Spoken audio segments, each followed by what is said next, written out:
अस्सलाम वालेकुम। पाकिस्तान और इंडिया के हालात बहुत ज़्यादा ख़राब है इस टाइम और बहुत क्रिटिकल सिचुएशन है पाकिस्तान और इंडिया का, क्योंकि 22 अप्रैल 1925 को एक बड़ा मसला पेश आया है जम्मू कश्मीर में। वहाँ पर कुछ बंदे निकले हुए और उन लोगों ने तकरीबन 20 बंदों को मारा है। 20 से ज़ायद बंदों को उन्होंने ज़ख्मी करवाया है। ये क्यों हुआ? तो नरेंद्र मोदी ने कह दिया है कि पाकिस्तान के ऊपर जो वीज़ा रिस्ट्रिक्शन भी लगा दिया कि पाकिस्तानी यहाँ नहीं आएंगे, बॉर्डर भी बंद करवा दिया और सिंध ताश मुआहदे को भी ख़त्म करवा दिया। सिंध ताश मुआहदे जो है बहुत इंपॉर्टेंट है पाकिस्तान के लिए। ये 1960 में हुआ था ये मुआहदा और वर्ल्ड बैंक ने करवाया था इसको पाकिस्तान के दरमियान और इंडिया के दरमियान। तो वो इंडिया ने सबको सस्पेंड करवा दिया, सिंध ताश मुआहदे को सस्पेंड करवा दिया, वीज़े बंद करवा दिए और बॉर्डर भी बंद करवा दिया। ये हुआ दरअसल ये था कि 22 अप्रैल को कुछ बंदे मकबूला कश्मीर से निकले हुए थे और उन्होंने तकरीबन 20 बंदों को मारा है और 20 से ज़ायद लोगों को उसने ज़ख्मी किया है। और फिर ये पैगाम पहुंचाए कि नरेंद्र मोदी को बताओ कि अभी जो तुम कुछ कर सकते हो वो करके। तो नरेंद्र मोदी दरअसल वो बैरूनी ट्रिप पर थे, वो गए थे सऊदीया की तरफ। सऊदी में उनका कुछ काम वगैरह था, तो उसमें वो अपनी जो मीटिंग थी वो शॉर्ट करवाई और उसने दोबारा आने की तजज़िया पेश की और वो इंडिया दोबारा आ गए। लेकिन मेन मसला ये था कि उसने ब्लेम ये लगाया कि पाकिस्तानियों ने किया है, पाकिस्तानियों ने बंदे मारे और 20 बंदों को जख्मी किया है, नरेंद्र मोदी ने बोल दिया। तो नरेंद्र मोदी ने ये एग्जाम पाकिस्तान पर लगा लिया, तो पाकिस्तान ने उनको साफ इनकार कर दिया। उससे कहा कि आप पहले इन्वेस्टिगेशन करें कि आपकी दुश्मन कौन है, उसके बाद आप हमारे ऊपर ब्लेम लगाए। और पाकिस्तान ने टोटली डिनाई कर लिया कि हमने ये नहीं किया है। लेकिन नरेंद्र मोदी कह रहे कि ये पाकिस्तान ने किया, ये पाकिस्तान के लोग हैं और पाकिस्तान के लोगों ने ये काम किया है। 26 से ज्यादा बंदों को मारा है और 20 से ज्यादा लोगों को जख्मी किया गया है। तभी ये मसला क्यों और क्या मसला था? ये मसला जो है वो ये पहलगाम में हुआ है, अटैक जो हुआ है पहलगाम में। तो अभी दरअसल मसला ये है कि उन्होंने साफ इनकार कर दिया कि हम लोगों ने नहीं किया है। तो नरेंद्र मोदी जो है वो अपने ट्रिप से दोबारा इंडिया की तरफ आ गए थे और उसने अर्जेंट मीटिंग बुलाई, एसएससी यानी कैबिनेट कमेटी फॉर सिक्योरिटी, क्योंकि सिक्योरिटी को भी बुलाया उसमें। तो उसमें काफी लोगों ने मजाक ये बनाया कि इसमें आर्मी चीफ इनका नहीं है, क्योंकि आर्मी चीफ जो उनसे आर्मी चीफ इसमें होना चाहिए इस मीटिंग में, ये इतना बड़ा मसला है इसमें तो आर्मी चीफ को बैठना चाहिए ताकि ये मसला सॉल्व हो जाए। तो दरअसल बात अभी यहाँ ये आती कि नरेंद्र मोदी जो है वो खुद आर्मी चीफ भी है, वजीर आजम भी और डिक्टेटर भी है। वो सब चीजों को एक ही साथ देख रहे होते हैं, तो वो खुद सबको संभाल रहे हैं। तो कुछ लोगों ने ये तजिया उठाया और लोगों ने जो उनसे प्रोपेगेंडे किए कि यहाँ आर्मी चीफ इनका नहीं बैठा हुआ है। लेकिन ये गलत कॉन्सेप्ट है, लोग गलत कह रहे हैं कि मतलब नरेंद्र मोदी के पास आर्मी चीफ नहीं था। ये लोगों का गलत कॉन्सेप्ट है। लोगों ने प्रोपेगेंडे स्टार्ट करवा दिए कि ये उनसे इतना बड़ा मसला हुआ और नरेंद्र मोदी ने चीफ आर्मी स्टाफ को इन्वाइट ही नहीं किया इसमें। तो अभी सवाल यहाँ ये पैदा होता है कि उसने सबसे पहले ये रिस्ट्रिक्शन स्टार्ट करा। उसने बोला कि वांगा के जो बॉर्डर है ना उसको बंद कर दिया जाए और पाकिस्तानी को साफ कह दिया कि आप हमारे से राब्ता खत्म कर लो। दूसरे नंबर पर आता है कि उसने वीजा रिस्ट्रिक्शन कर दिया, यानी पाकिस्तानियों पर वीजा बंद करवा दिया कि पाकिस्तानी यहाँ पर नहीं आएंगे। और उसमें सार्क के नाम से एक मतलब उन लोगों ने एक कमेटी बनाई, उसमें 8 कंट्री आती है। SAARC South Asia and association regions cooperation, ये उन्होंने सार्क के मुल्कों के साथ 8 मुल्क एक ही साथ है।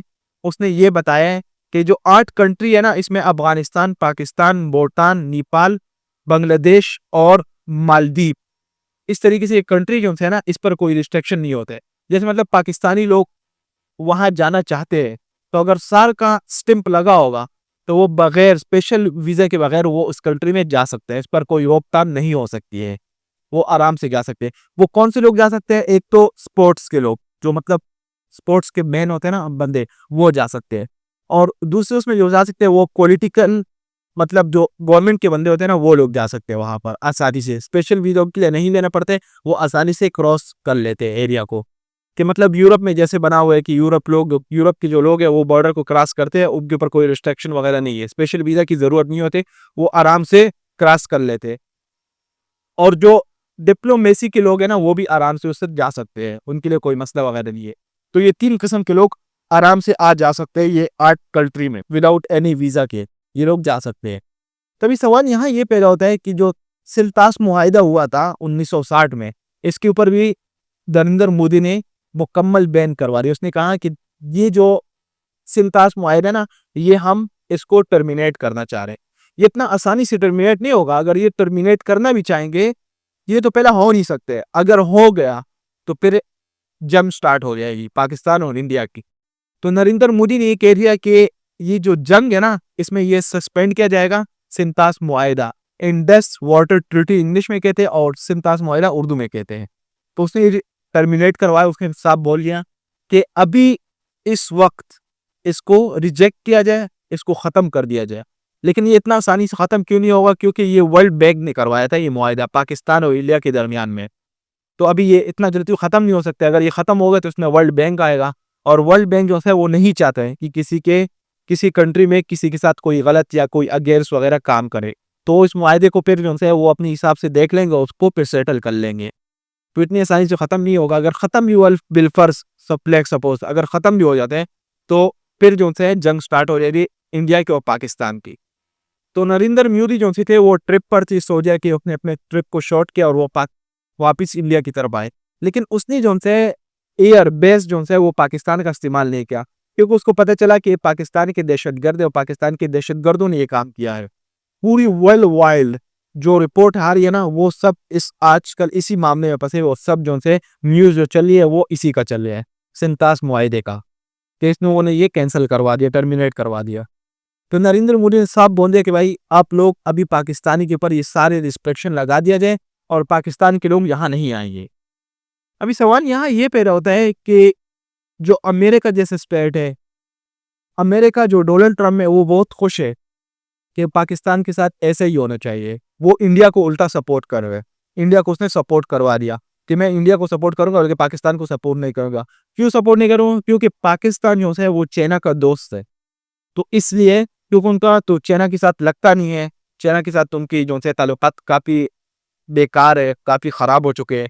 तो वो पाकिस्तान में से चाइना को सपोर्ट कर रहे हैं। तो इसलिए जो है डोनाल्ड ट्रम्प ने ये अपने बयान में कह दिया कि मैं स्ट्रॉन्ग तरीके से इंडिया को सपोर्ट कर रहा हूँ इस टाइम। और वहाँ के जो चीफ मिनिस्टर थे, चीफ ऑफ आर्मी स्टाफ, सब जो थे वो फिल वक्त इंडिया को सपोर्ट कर रहे हैं। तो ये मुआहिदे में क्या था कि इसमें तकरीबन 6 दरियाए थे इस मुआहिदे में।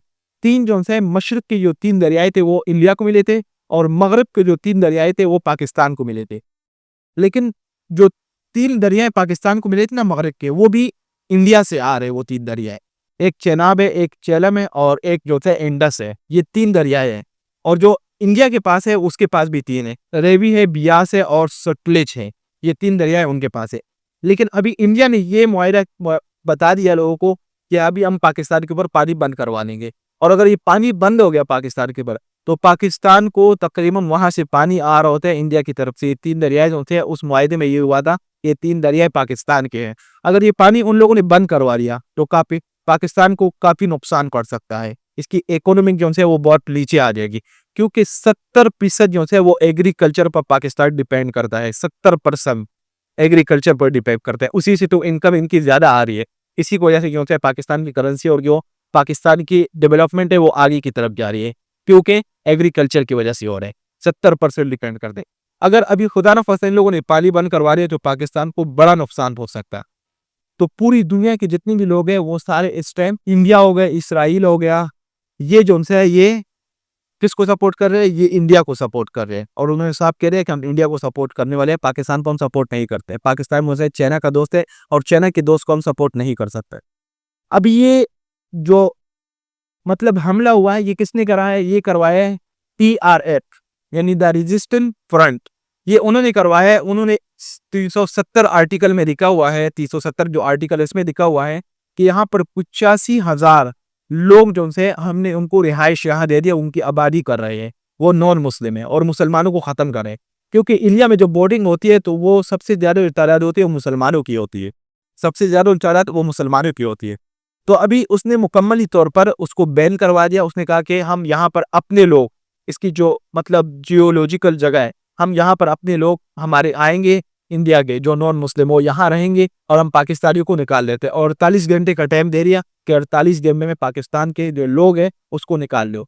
इसमें एक और अहम पॉइंट मैं यहाँ मेंशन करूंगा, जिसको कहते हैं पर्सिनो नॉन ग्रेटा। वो इसलिए इस्तेमाल करते हैं, ग्रीक जबान का वर्ड है, वो इसलिए इस्तेमाल करते हैं कि जो बंदे आउट ऑफ कंट्री से आते हैं तो हम उनको वेलकम नहीं करेंगे, उनको वेलकम हम नहीं करेंगे।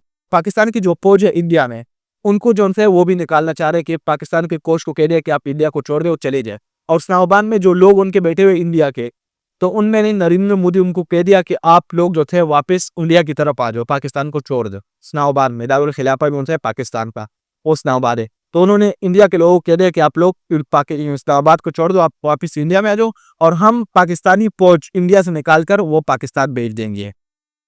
तभी इसमें वहां पर आर्टिकल अगर 370 में देखे तो वहां पर उन लोगों ने अपनी आबादी के अपने जो मतलब नॉन मुस्लिम लोग हैं उनको बढ़ा दिया। उनकी आबादी तकरीबन 85,000 तक पहुंच चुकी है अभी, जो मतलब आर्टिकल में लिखा हुआ है।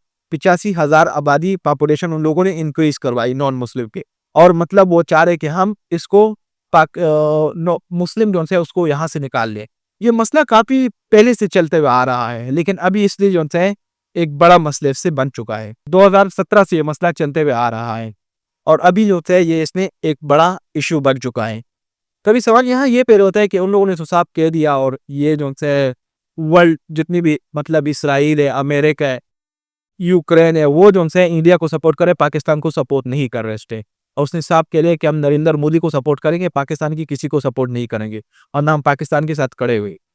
अभी सवाल यहाँ ये पैदा होता है कि आप खुद सोचे, इससे पहले फलस्तीन पर जुल्म हो रहा था तो जो इसराइल के लोग थे उन लोगों ने फलस्तीन के मेन शहर पर यानी मस्जिद अक्सा पर उन लोगों ने वहां पर कब्जा जमा दिया, ताकि हम यहाँ इसराइल बहुत ज्यादा हो जाए और मुसलमान कम हो जाए, ताकि हम जब वोटिंग करें ना तो वोटिंग में जो इसराइल के लोग हैं वो ज्यादा वोट डालें और मुसलमान उसमें कम हो, ताकि पूरी दुनिया को पता चल सके कि दादली कर रहे हैं हमारे साथ। मुसलमान लोग कम हो जाएंगे डेफिनेटली जब वहाँ वहाँ कब्जा करेंगे इसराइल के लोग, इसराइल के मेन शहर में मस्जिद अक्सा के पास, तो मुसलमान की तादाद कम हो जाएगी डेफिनेटली। इस तरीके से इंडिया भी चाह रहे हैं कि हम यहाँ पर अपनी आबादी बढ़ाएंगे और मुसलमान कम हो जाएंगे, तो हमारी वोटिंग ज्यादा हो जाएगी। तो फिर जब वर्ल्ड वाइड को जब मैसेज जाएगी वोटिंग भी, उसमें ये होगा मुसलमान है वो तादाद में कम है और नॉन मुस्लिम ज्यादा है, तो वोटिंग जो है नॉन मुस्लिम की ज्यादा है और मुसलमानों की कम। तभी आप अपने राय का इजहार कमेंट सेक्शन में कीजिए कि ये झगड़ा कौन जीतेगा, या ये हमारे ऊपर डैम वगैरह बंद कर देंगे या नहीं बंद कर देंगे। वाखिर उल अमान अल्हम्दुलिल्लाहि रब्बिल आलमीन।